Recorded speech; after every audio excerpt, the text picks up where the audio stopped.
அஸ்ஸலாமு அலைக்கும் வரஹ்மத்துல்லாஹி வபரகாத்துஹு. அல்ஹம்துலில்லாஹ், அல்லாஹ்வுடைய மாபெரும் கிருபை. ஜித்தாக்கு வந்தாச்சு, பஸ்ஸில் ஏறி மதீனாவுக்கு கிளம்பி போய்கிட்டு இருக்கிறோம். அல்ஹம்துலில்லாஹ். ஹாஜிங்களுக்கு மாஷா அல்லாஹ் சுட சுட இட்லியும் வடை,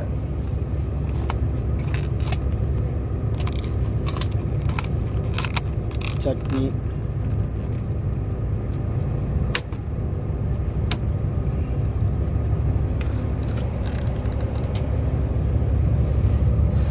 சாம்பார், அல்ஹம்துலில்லாஹ் எல்லா வகையான சட்னி, சாம்பார், அல்ஹம்துலில்லாஹ் எல்லாமே இருக்குது. ஹாஜிங்களுக்கு பசி இருக்கும், அதனுடைய கருத்தை கவனத்தில் கொண்டு அவங்களுக்கு அருமையான ஒரு மென்மையான ஒரு சாப்பாடு இட்லி ஏற்பாடு செஞ்சுருக்கிறோம். அல்ஹம்துலில்லாஹ். அல்லாஹ் ரப்பல் ஆலமீன் நமது பயணங்களை ஏற்றுக்கொள்வானாக. அல்லாஹ் எங்களுக்கு உணவளித்ததை போன்று உலகத்தில் வாழக்கூடிய அனைத்து மக்களுக்கும் உணவு தந்துள்வானாக. ஆமீன். குறிப்பாக பலஸ்தீன் மக்களுக்கு அல்லாஹ் ரப்பல் ஆலமீன் எல்லா வகையிலும் உதவி செய்வானாக. ஆமீன். அஸ்ஸலாமு அலைக்கும்.